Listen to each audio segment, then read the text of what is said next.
They are certified professional coaches and change management practitioners, and their new book is called Whatever the Hell You Want, an escape plan to break out of life's little boxes and live free from expectations. Dr. Keri Ohlrich and Kelly Guenther joining us on Canada Now. Dr. Ohlrich, Kelly, congratulations on your book. Thank you so much. We're so happy to be here. Thank you for having us. Thank you. We appreciate you both joining us. Now, you are helping readers live a more authentic life by redefining their life's expectations to achieve happiness and authenticity. Given the decades that you spent working with small businesses and Fortune 500 companies, I want to get to the break model right off the top. Dr. Ohlrich, what did it take to create that break model? You know, it's interesting. Creating it is based on the works that have come before us. So when you think about change, there's kind of pre-change, there's the change, there's post-change. That hasn't been really reinvented. So there's different models and things like that. But really, it's what are you going to do before? What are you going to do during? What are you going to do after? Yeah. And a lot of good change models really think about the awareness piece. So do I even know why? That why is so critical. That's why we dedicate so much of our book about the why, because it is, you got to know why you're changing and why it's important to you. Then it's, okay, well, how do I do it? So the actual techniques and actions you can take. And then also, how can you sustain it? Because it's one thing, we could go on a binge diet and not eat, or just maybe a nice flu and you lose like 5 pounds, but it's not sustainable. Right. So when we created the break model, we thought about, okay, that awareness piece, the knowledge piece and the ability, as well as how do we kind of keep it going. So that's what we looked at when we created it. Well, and Kelly, would you have created that for business and then said, wait a minute, we could apply this to personal lives? It can be used in both personal and professional life for sure. I mean, the model is so simple. It's so easy, which is why we wanted to create it.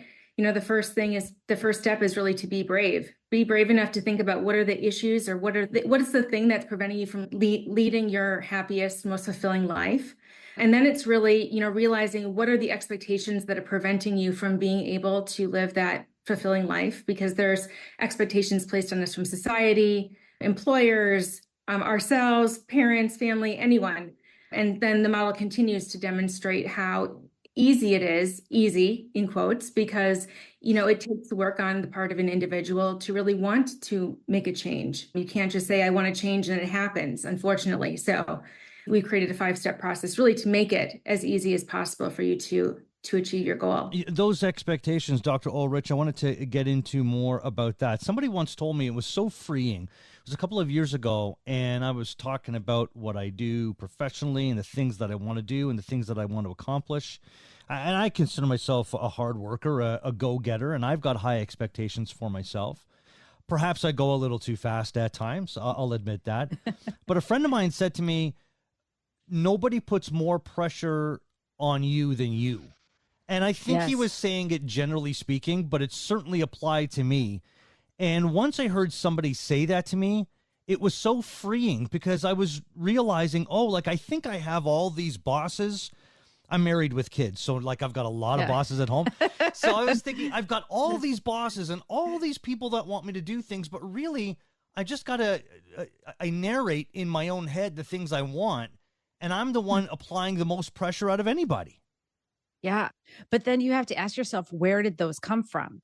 So that's kind of what we dig into, because yes, you put so much on yourself, but where is the hard worker coming from? Where is I have to go to a top tier school? Where is I have to get married? All those things that we're putting on ourselves came from somewhere.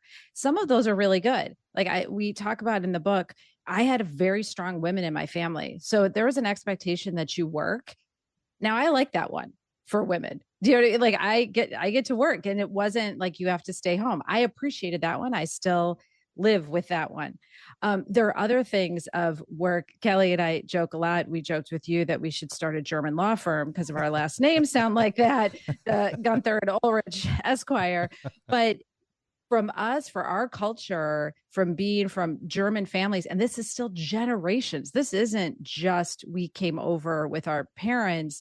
This is years and generations of you must work first before you do anything fun. And you don't even realize how deep that expectation is and you put it on yourself, but then you go, wait a second, where did I get this? Oh, my entire culture is telling me, please don't have fun until you do all this work. So there's so many, Jeff, that come from other people, but then we are the hardest. So we've integrated those expectations on ourselves. And then how do we kind of deconstruct and say, no, this one's really actually quite good. I like this one. And this one's not serving me and causing me a lot of stress. Well, how much does age, Kelly, play a part in all of this, in tempering the expectations that we have created? Because like the advice I was talking about that I got from a friend of mine was just a couple of years ago, and I'm in my late 40s now. Like I had wished I had thought of this or felt this way that I'm, this mode that I'm in right now. I wish I felt this 20 years ago. How much does age play a part in all of this? I wish I had had this book when I was 20. What are the most impactful things in my life, or what could prevent me maybe from being ultimately happy, or making a few career steps that maybe I wouldn't have made because they weren't the right ones for me? I think part of it comes with just understanding yourself and having that self-awareness.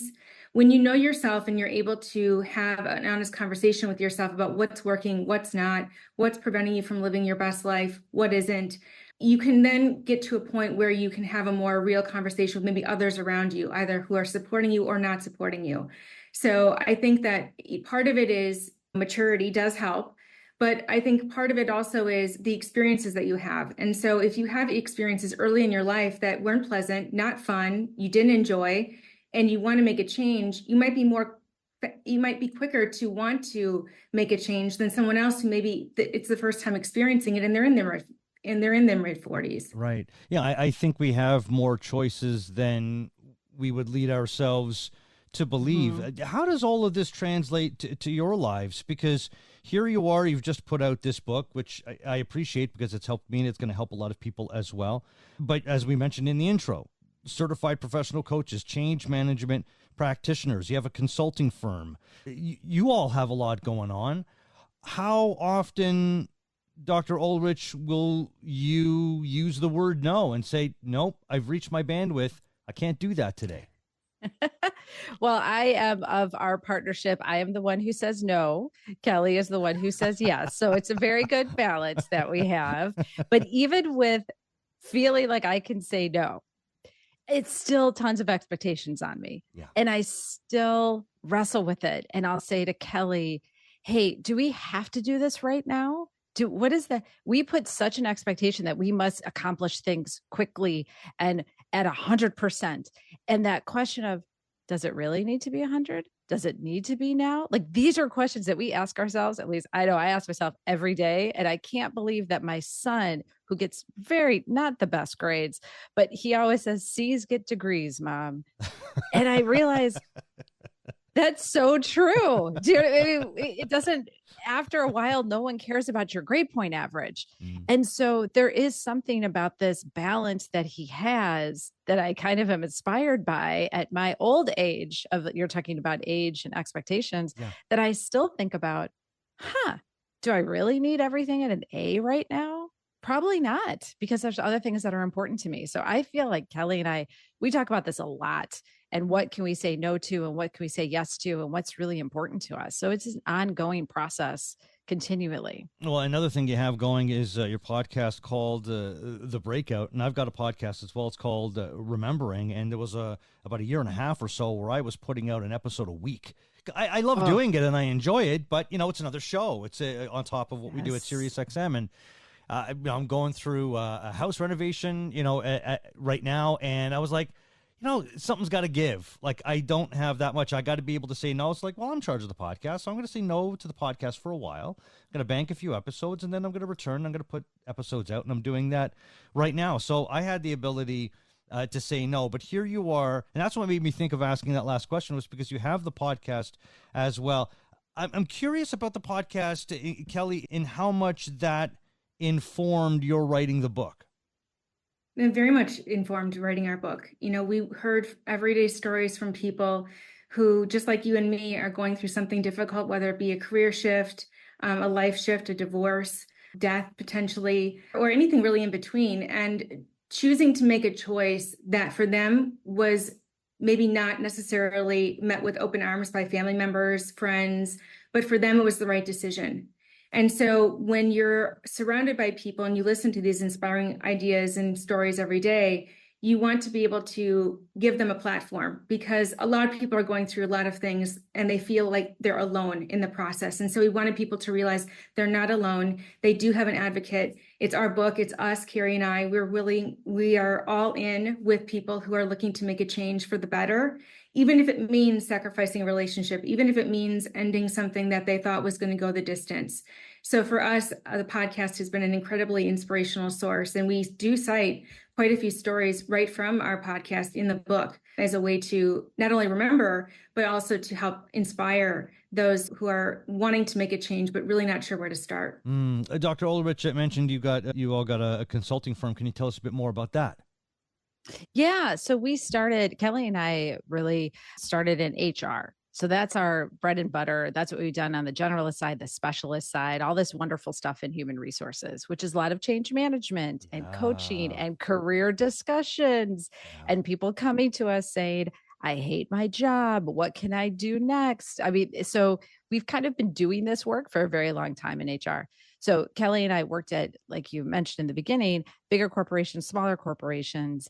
And we now we start our own business. And again, breaking an expectation. I don't think any of us, Kelly or I, thought we were going to start our business. I was like, nope, my husband's the artist. He's the one who has kind of this freedom and flexibility, not me.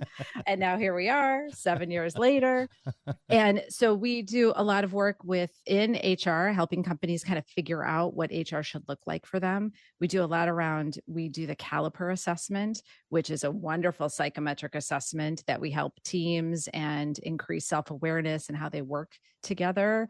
And then we do workshops on helping HR people just become even better.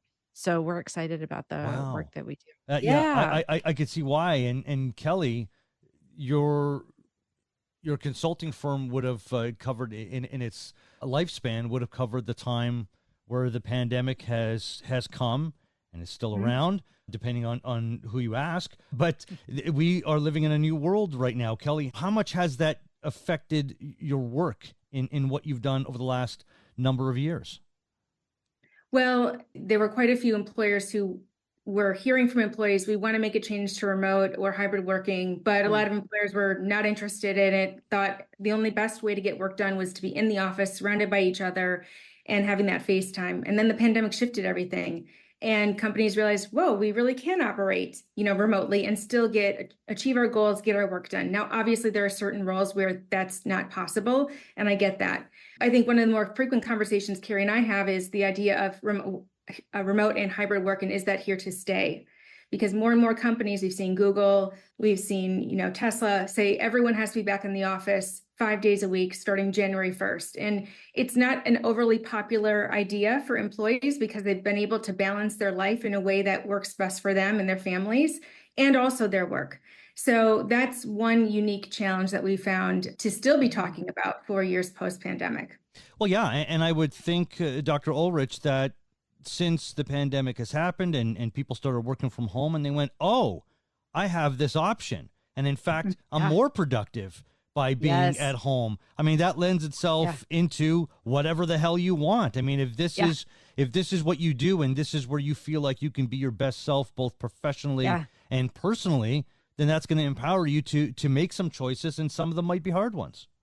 Yeah. And I think too, when Kelly was talking, I was thinking, oh my goodness, this shows you how hard change is, because we did change during the pandemic and people went all remote, but the why was inflicted on everyone. And I think many CEOs still have the expectation, getting back to the book, right? The expectation is we are only productive if we're in the office. So they kind of waited for that to change a bit. So they go, oh, good, now we can go back. Because I didn't really want to do it. I was forced to do it. So it kind of goes to, again, our book of you have this expectation that you don't really want. and then you will go back if it's not sustainable. So I think it's such a good example of how hard change is. And I think too, what's so amazing is because it was forced upon us, people were able to see a different way and a different life and go, oh my goodness, you mean I don't have to drive 2 hours each way? We Yeah. live in Southern California. So that is, that is a real thing. That is a real thing. And you can walk there in 15 minutes. Yeah. I mean, what? So all of a sudden, you could be there for your family. You didn't have to worry as much about some childcare constraints. Yeah. It was amazing. And then to take that away, people now are very upset because once you give people flexibility, to put the genie back in the bottle, as they like to say, is not easy, and people will not be happy. Yeah. So we're going to see, I'm very upset. We're already seeing upset workers about it. We will continue to see that until CEOs understand work can get done in different ways, but they really have to shift their expectations. That's right. And that's where this, again, the new book is called Whatever the Hell You Want, an escape plan to break out of life's little boxes and live free from expectations. Dr. Keri Ohlrich and Kelly Guenther, continued success with you both. And thank you so much for joining us. Thank you for having us. All right. Thank you.